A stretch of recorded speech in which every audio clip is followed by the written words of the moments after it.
আমাদেরকে ভয় দেখানোর প্রচেষ্টা করা হয়। ভয়টা বাংলাদেশ থেকে দেখায় না, লন্ডন থেকে দেখায়।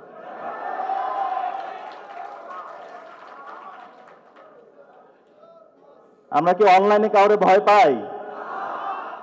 বাস্তবে কাউকে পাই না, অনলাইনে ভয় দেখায়। 5 আগস্টে যখন বিপ্লব হলো,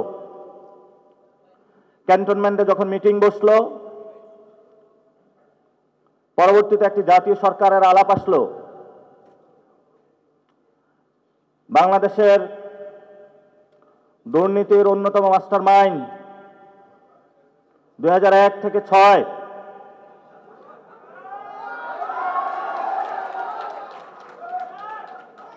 তার মাথায় আবার আওয়ামী বুদ্ধিপনা চেপে বসলো। আমরা যদি একটি জাতীয় সরকার গঠন করতে পারতাম, সকল দল যদি অংশগ্রহণ থাকতো,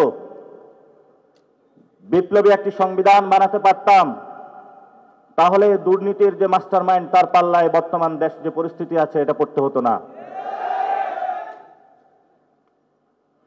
ওই সময়ে বিএনপি ছিল ক্যান্টনমেন্টে, জামায়াত ইসলামী ছিল। জামায়াত ইসলামী মুখে মুখে বিপ্লব বলে, অন্তরে তাদের আওয়ামী প্রীতি হলো বিরাজ করে। ঢাকা বিশ্ববিদ্যালয়ের মতন সেকুলার জায়গায় যখন তারা বাংলাদেশ থেকে দেখানোর চেষ্টা করেছিল যে আমরা ইনক্লুসিভ রাজনীতি করি, ছাত্ররা তাদেরকে ভোট দিয়েছিল। তারা কিছু ভালো কাজ করেছিল, তাদের রেজাল্ট তারা পেয়েছে। যখনই ডাকসু রেজাল্ট আসলো, 2 মাসের মাথায় তাদের মুখোশ উন্মোচিত হলো। এখন তারা ঢাকা বিশ্ববিদ্যালয়ের ছাত্রদের ভোট নিয়ে হেলিকপ্টারে ঘুরে ঘুরে হলো জামায়াত ইসলামের প্রোপাগান্ডা করে বেড়াচ্ছে পুরো বাংলাদেশে। এমন বিশ্ববিদ্যালয়ের প্রতিনিধি আমরা বাংলাদেশে দেখতে চাইনি। আমরা বাংলাদেশের মানুষকে বলতে চাই, 1 থেকে 6 পর্যন্ত বাংলাদেশের যে বিশৃঙ্খল পরিস্থিতি আপনারা হলো সেখানে পর্যবেক্ষণ করেছেন। তাদের ব্যর্থতার কারণে 1-11 একটি সরকার বাংলাদেশে এসেছিল, যে 1-11 সরকারের মধ্য দিয়ে 15 বছর এমন কোন বাংলাদেশে কোনো তরুণ ছাওয়াল ছিল না যাদের উপরে বাংলাদেশের কোনো জেল জুলুম নির্যাতন নেমে আসে নাই। 1 থেকে 6 ব্যর্থতার জন্য যেমন বিএনপি দায়ী, গত 15 বছরে শেখ হাসিনার এই যে দীর্ঘ শাসন, এটার পিছনে বিএনপির ব্যর্থতা অনেকাংশে বড় দায়ী। যখন আমরা বিপ্লব করলাম, বাংলাদেশকে মুক্তির জায়গা দিয়ে নতুন একটি জায়গার প্রচেষ্টা শুরু করলাম, তাদের এই ব্যর্থতার যে রং ইতিহাস, এই দীর্ঘ ইতিহাসকে তারা আবার কন্টিনিউশনের জন্য উঠে পড়ে লাগলো। তারা নতুন করে কার্ড নিয়ে আসলো, মুক্তিযুদ্ধের কার্ড। কিন্তু তাদের জীবনে মুখে শুনলাম না যে মুক্তিযুদ্ধের যে একটি সাম্য, মানবিক মর্যাদা এবং ন্যায় বিচারের রাষ্ট্র, এই 3টি শব্দ তাদের জীবনেও আমরা কোনোদিন মুখে উচ্চারিত হতে দেখি নাই। আওয়ামী লীগ মুক্তিযুদ্ধের চেতনার ব্যবসা করেছিল, এখন নতুন চেতনার ব্যবসাদার হাজির হয়েছে আমাদের সামনে।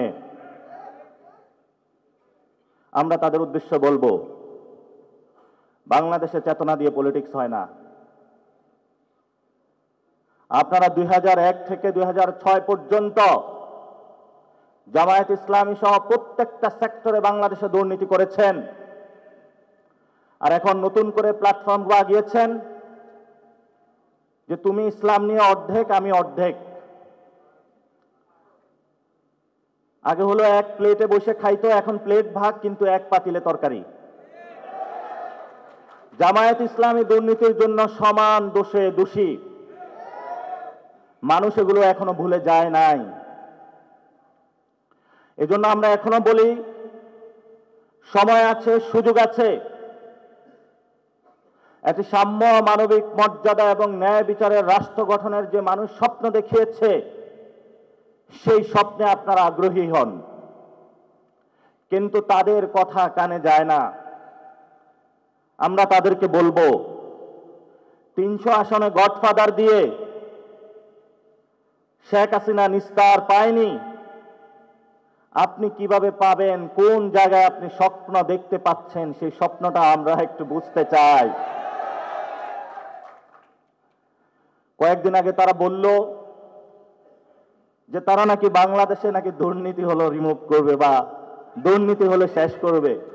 বাংলাদেশের ইতিহাসে সবচেয়ে বড় একটি জোকার একটি কথাবার্তা হয়েছে এটি। এই ধরনের জোকারি কথাবার্তা জনগণের সাথে বলবেন না। এক চোর চুরি করে, বলে আমি চুরি বন্ধ করব। শেখ হাসিনা এক চোর ছিল, চুরি করেছিল। এই চোরের সম্পদগুলো রাষ্ট্রীয় কোষাগারে জমা না দিয়ে দিন দুপুরে ডাকাতদের মতো হায়ানার উল্লাস করে পুরো বাংলাদেশে এই 300 গডফাদার দিয়ে তারা মানুষের সম্পদগুলো রাষ্ট্রীয় কোষাগারে জমা না দিয়ে জনগণকে এখন ভোট ব্যাংক কেনার ধান্দায় তারা মানুষকে প্রতারিত করার জন্য প্রচেষ্টা চালাচ্ছে। আমরা বলবো শেখ হাসিনা যেগুলো চুরি করেছে, এক চোর চুরি করেছে মানুষ থেকে, আরেক চোর গিয়ে তাদের থেকে চুরি করেছে, এটা তো আরো বড় চোর। এই চোরদের থেকে সম্পদ উদ্ধার করে আমাদেরকে রাষ্ট্রীয় কোষাগারে জমা দিতে হবে। এলো খবরের কাগজ, নিখাত, নির্ভীক, নিরপেক্ষ।